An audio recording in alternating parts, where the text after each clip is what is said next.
Kalau saya pribadi dulu nggak makan cabe, nggak makan sambal itu selama 1 tahun. 1 tahun full. Gorengan juga selama 1 tahun. Iya. Yang dimana masalah-masalah itu yang seringkali ya masalah itu ujung-ujungnya ke asam lambung karena banyak mikirin kan. Iya, itu diiris. Iris. Habis itu sediakan air 500 ml, terus kemudian direbus.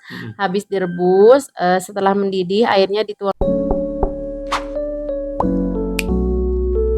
Ya, bismillahirrahmanirrahim. Assalamualaikum warahmatullahi wabarakatuh. Teman-teman sekalian, kembali lagi bersama saya Kang Acep dan tentunya Umi Ella yang akan hadir sesaat lagi bersama kita. Dan kita masih dalam bahasan yang sama, membahas terkait GERD dan anxiety yang tentunya kita juga akan belajar langsung dari Umi Ella yang beliau sudah sembuh total dari GERD dan anxiety. Namun sebelum kita lanjut pada pembahasan, silakan teman-teman bantu like terlebih dahulu video ini agar kemudian tersebar ke teman-teman kita yang membutuhkan. Ya baik, Umi Ella, silakan bisa hadir bersama kita.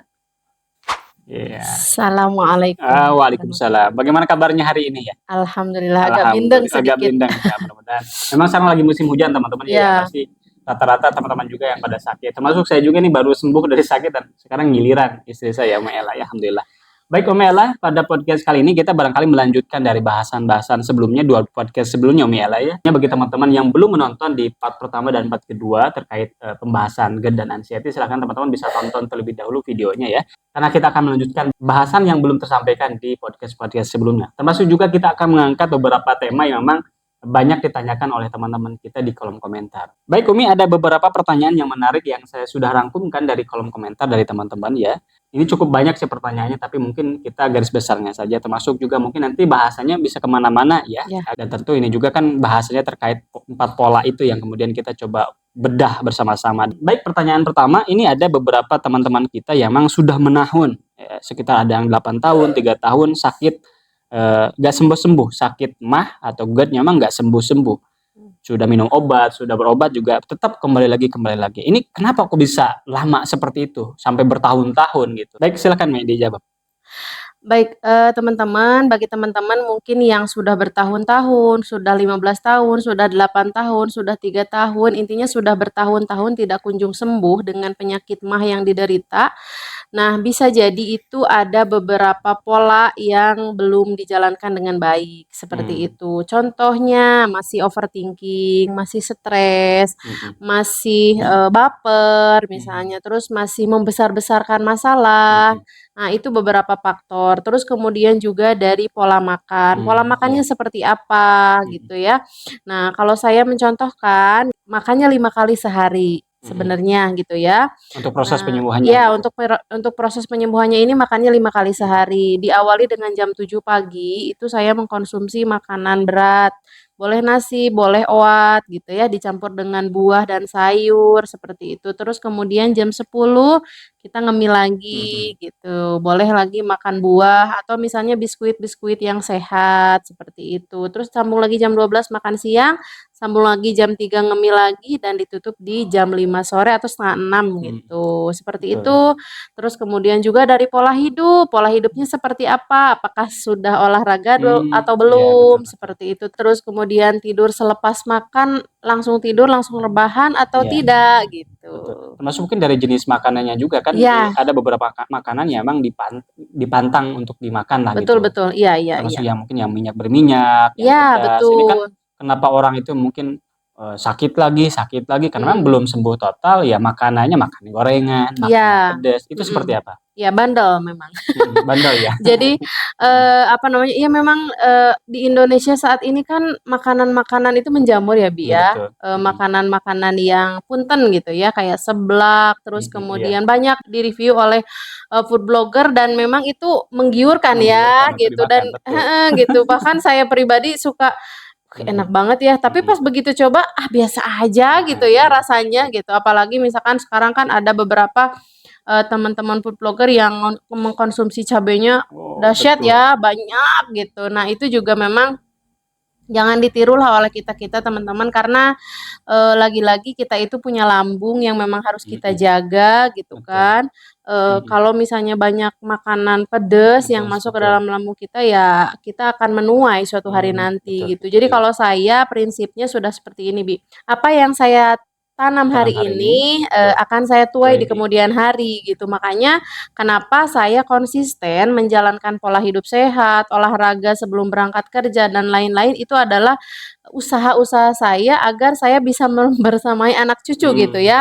Ini tuh penyakit sejuta umat yang sebenarnya bisa sembuh kalau kita mengikuti gaya hidup sehat ala Rasul betul seperti istilahnya itu. begitu. Bahkan mungkin Ya. ya istilahnya kalau bab makannya dikontrol, tidak makan Ya. sembarangan begitu. Karena memang kan budaya kita tuh khususnya mungkin kaum bapak-bapak pagi-pagi itu Ngopi ngopi ya, dulu sebelum sarapan, bahkan kuat gak makan ketimbang gak ngopi ngopi plus istilahnya. gorengan itu kan Nah, itu kan luar biasa ya mungkin. bagi istri-istri mungkin di rumah jangan sediain gorengan. Oh, tapi kalau jadi hobi gimana tuh masalahnya ya? Jangan, itu Oh, harus tapi kalau mau kalau sehat kalau sesekali mungkin boleh aja sih kayaknya ya? ya Mhm, sesekali bolehlah, mhm. apa namanya, memenuhi hasrat, ya Iya begitu, memenuhi nafsu, keinginan untuk heeh, makan sembarangan boleh. betul, Cuman ya jangan setiap hari jadi habit gitu, mhm, jangan jadi alasan, "Ah saya mah, mhm. mau nyari simpel karena saya sibuk udah makannya nasi goreng Mmm, doang." iya. Berarti memang yang sakit menahun ini bertahun-tahun nggak sembuh-sembuh yang paling pokok itu memang berarti salah satunya ya pola Tadi. makan itu, makannya tidak dikontrol, Mhm. katanya sakit lambung tapi masih makan yang, asam-asamnya, Ya betul, berminyak-berminyak, pedas-pedas gitu, iya. ya kambuh lagi gitu Heeh, kan yang istilahnya. bergas-bergas juga Mhm. berbahaya, Bi. Oh yang banyak bergas juga tentunya Iya, kayak berbahaya. nangka tuh, Umi Mmm, nggak bisa makan nangka misalnya 1 piring, nggak mhm, bisa. iya iya, Paling cuman 2 gitu, iya, emang suka, manis betul gitu, cuman kan itu gasnya tinggi dan betul. ke perutnya nggak enak. Enak. Kalau Umi dulu punya pengalaman nggak untuk proses penyembuhan kan ini harus konsisten. Jadi kalau Ya, pengen sembuh total ya harus konsisten, tidak betul, makan pedas ya jangan dulu sampai dengan, mhm, sembuh secara total lukanya gitu istilahnya. Umi iya, punya pengalaman nggak udah berapa tahun nggak makan pedas, berapa tahun nggak makan gorengan gitu heeh ya? heeh. Nah, untuk saya pribadi itu di Mhm, tahun 2021 ya, mhm mhm, mulai, belajar mhm, belajar akan, pola hidup sehat tuh seperti apa, iya, makanan-makanan yang sehat tuh seperti apa.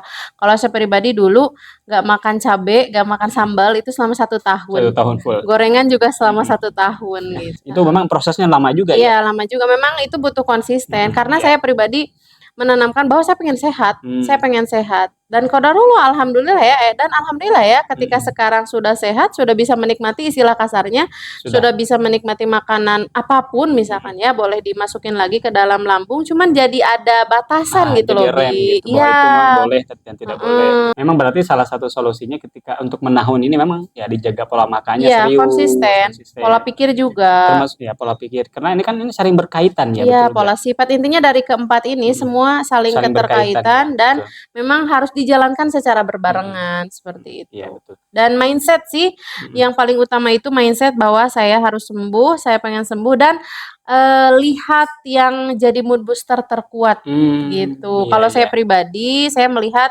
saya ingin menemani suami sampai tua mhm, gitu ya. Karena, mhm, anak-anak kan udah besar gitu kan, mhm, nanti besar-besar udah ninggalin kita, udah mhm, hidup iya, masing-masing dan saya ingin hidup bahagia bersama suami, mhm, apa namanya, dengan kondisi mhm, sehat. Terus kemudian juga saya ingin mendampingi melihat perkembangan anak cucu mhm, gitu loh, Bi. iya Jadi itu betul betul, jadi mood booster. Terus ketika mhm, lagi, down banget, lihat anak gitu, mhm lihat mhm, anak, lihat suami yang jadi mood booster mhm, terkuat kita mhm, gitu. Jadi bangkit lagi, cepet gitu cepet, betul. bangkitnya. Nah, ini kembali kepada yang pola pikir ya. Kan ini Mhm. kan pola pikir itu betul yang paling susah karena kan Iya, kita yang namanya hidup pasti berpikir. hidup berpikir dan dihinggapi dengan berbagai masalah. Iya, Yang di mana masalah-masalah itu yang seringkali ya masalah itu ujung-ujungnya ke asam lambung karena banyak heeh, mikirin kan iya, gitu. heeh. Nah, ini kan gimana sih sebenarnya solusi untuk pola pikir ini agar ya oke lah masalah itu hadir bersama kita, ya gimana cara menghadapinya gitu agar kemudian ya kita bisa konsisten, bisa kuat lah menghadapi setiap permasalahan yang Mhm. ada lah gitu. Kalau saya pribadi, tentu ya permasalahan ada, apalagi di dalam rumah tangga, pasti Mhm ada mhm. aja ya Betul. dengan anak, parenting tentang anak dan Mhm lain sebagainya gitu. Kalau mhm saya lebih ke mengkontrol aja, mhm, iya. seperti itu. Terus kemudian kalau misalnya ada permasalahan nih miskomunikasi sama suami, berarti kan Iya, dikomunikasikan, jangan diskusi. diem. Heeh, betul. Jangan diem Memendam. heeh, memendam itu kan nggak selesai ya, Bi, Iya, ya, gitu. betul. Kuncinya sih kalau saya pribadi komunikasi dengan siapapun itu, dengan atasan, dengan suami, dengan Mhm orang tua gitu, dan mhm dengan tetangga, mhm. dikomunikasikan segera, diselesaikan Diselesaikan segera segera. gitu. Contoh misalnya Umi kan Abi sering keluar kota ya, Mhm, iya. jauh gitu, terus, Suka ada Bi, itu teh muncul, "Oh jangan-jangan suami ini," apalagi lihat Mhm, berita kemarin ya, mhm. ada yang tabrakan lah atau Aduh, apa, mhm. pasti itu teh ada apa, Ketakutan ketakutan. bisikan-bisikan gitu. Tapi kalau Mhm, saya cara menyelesaikannya adalah cepet-cepet nelpon. Kalau misalnya mhm, habis sedang tidak bisa ditelepon, berarti temennya mhm. ditelepon Biasanya gitu. betul. Jadi untuk memastikan keadaan dan, kita sudah stabil Mhm. lagi. Ya itu teman-teman mudah-mudahan bisa menjawab ya yang memang teman-teman yang sudah menahun ya bertahun-tahun ya emang nggak sembuh-sembuh memang kembali lagi konsisten ya Ya, konsisten di pola makan berarti yang seperti mhm yang tadi konsisten di pola pikir untuk mhm. diperbaiki konsisten di pola Sifat juga sifat juga dirubah, pola hidup gitu yang mhm, biasa mungkin pagi-pagi langsung gorengan langsung kopi ya kalau ya, memang punya penyakit asam lambung ya kita tahu diri begitu ya perlu ya ya, sarapan termasuk juga mungkin menghindari yang banyak berminyak ya, makanan bergas asam mhm, tinggi dan lain sebagainya. oke, Baik, Pamela berikutnya gini, ada beberapa pertanyaan teman-teman yang memang ini ada udah sembuh katanya. Alhamdulillah sudah sembuh alhamdulillah, GERD-nya, cuman memang ini masih kelayangan. Selama ah 2 tahun ini sering kelayangan dan sering sakit kepala gitu. Ini mhm. seperti apa? Gimana solusinya? Kalau saya pribadi memang, dulu ya, kelayangan ini emang, sensasi yang paling awet, Bi. Mhm mhm. Sensasi yang paling awet karena kenapa, kita itu kan dampaknya dari anxiety ini susah tidur, Iya, gelisah. mhm Nah, kalau susah tidur berarti kurang dong tidurnya, nggak mhm. 8 jam sehari. Iya Nah, betul. itu artinya, pasti kelayangan paginya. Mmm, Atau bisa juga kekurangan nutrisi di dalam mmm, makanan yang kita makan. makan gitu ya kalau sepengalaman saya. Terus kalau sakit kepala, ya sama sakit kepala juga itu bagian dari apa namanya, psikosomatik gitu yang Mhm disebabkan oleh mhm. pikiran kita yang masih error-error gitu. Kita Betul. belum bisa berdamai secara utuh Mhm gitu mhm. ya, baru mungkin bisa, damai dengan asam lambung gitu kan, Mhm udah mhm. bisa menjaga makanan, sudah menjalankan pola hidup sehat gitu. Mhm. Tapi kalau misalnya masih ada sensasi kelayangan, itu artinya kita bisa jadi disebabkan oleh kita kurang tidur dan Mhm. yang kedua itu kurang nutrisi, Iya iya. dari gizi yang, Asupan ke asupan, gizi yang kita makan sehari-hari seperti bahkan kalau itu. memang itu sangat mengganggu ya bisa dicek juga mungkin ya ke Iya, dokter secara betul, pasti begitu. mhm, Umi masuk kepada pertanyaan berikutnya ya. Ini beberapa oke, teman-teman juga emang merasakan lemas setiap hari. Jadi, heeh, lemas terus kemudian gemeteran juga nggak? Gemeteran? ya ada yang gemeteran katanya ini gimana sih solusinya kalau lemas begitu? Mhm.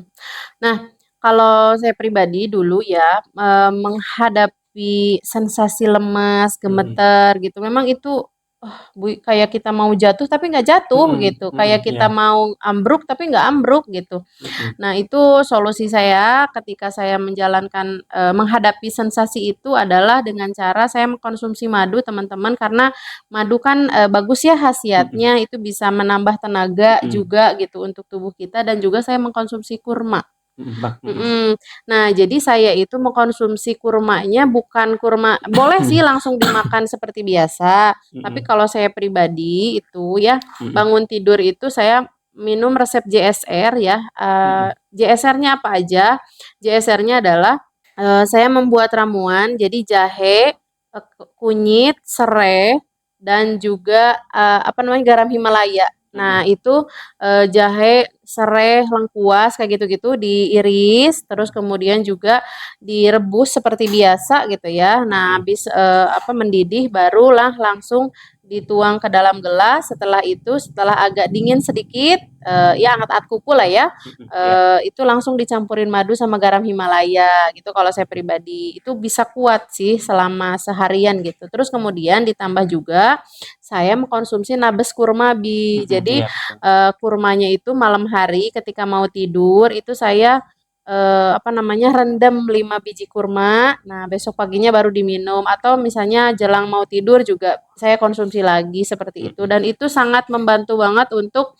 menghilangkan, sensasi gemeter dan lemes yang ada di dalam tubuh kita mhm gitu, seperti itu. Karena sebenarnya kita itu, apa ya, capek memikirkan sesuatu yang sebenarnya kita ini waras dan baik-baik baik aja, aja gitu. Jadi sehingga capek dengan apa ya, mhm, capek dengan pikiran pikiran, sendiri sebenarnya gitu kan, mhm muter-muter terus gitu ya, ganti-gantian, mhm, karena kita ada di fase yang cemas banget smart gitu, banget, betul. berlebihan. Kita itu stresnya itu 180 Oh, derajat kayaknya. ketimbang orang biasa berarti Iya ya? iya, jadi, apa namanya, kita itu stresnya di atas rata-rata orang Mhm, nah, biasa gitu. baik, nyambung ke pertanyaan berikutnya yang memang masih terkait dengan yang dijelaskan barusan. Ini sudah sembuh juga katanya untuk targetnya. Cuman memang anxiety-nya ini nih awet banget. Anxiety kadang rasa takut. Gimana sih sebenarnya yang pengalaman Umi sendiri gitu yang paling ampuh untuk menghadapi anxiety-nya itu seperti yang dijelaskan kemarin juga mungkin bisa diperkuat lagi seperti apa nih?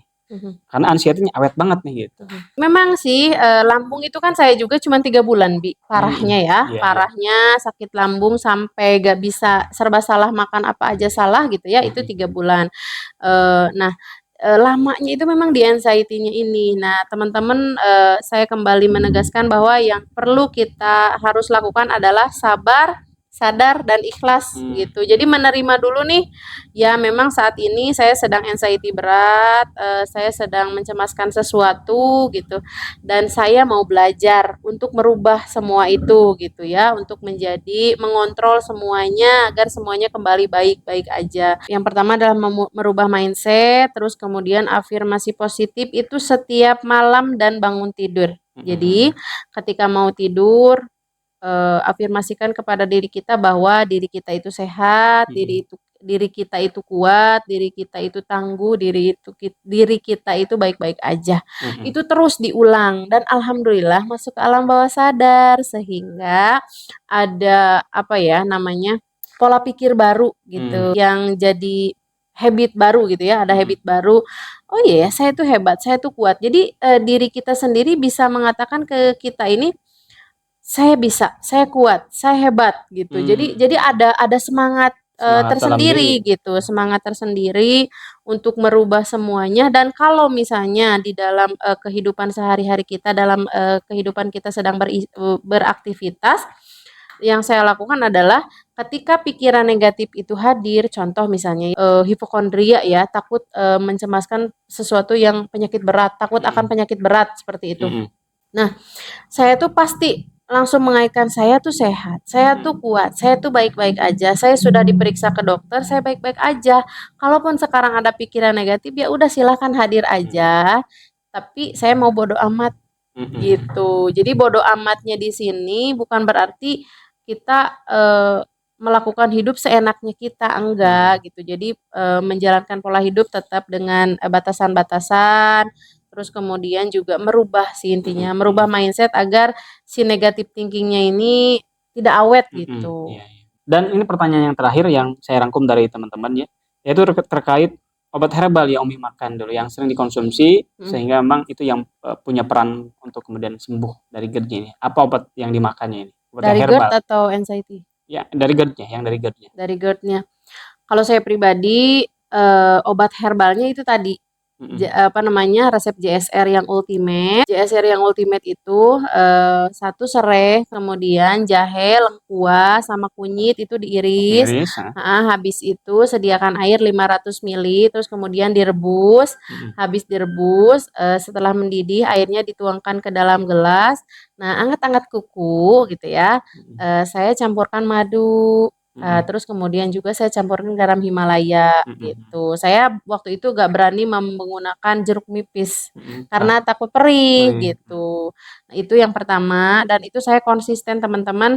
Sampai hari ini juga kadang saya masih konsumsi ya. Jadi memang itu enak banget ke badannya, jadi enteng gitu kan. Pembuangan juga jadi enteng seperti itu. Dan tidak mudah terserang batuk pilek gitu, karena memang Masya Allah ya gitu, Dokter Jaidul Akbar membagikan resep ini dan terasa sama badan saya alhamdulillah enak. Terus kemudian juga tadi ya saya mengkonsumsi nabes kurma teman-teman, jadi saya sediakan kurma di rumah. Boleh dicemil seperti biasa, jadi cemilan di jam 10 sampai jam 3, atau misalnya kalau saya pribadi itu dengan cara nabes gitu ya, nabes yang direndam pakai air semalaman, habis itu besok paginya baru diminum seperti itu.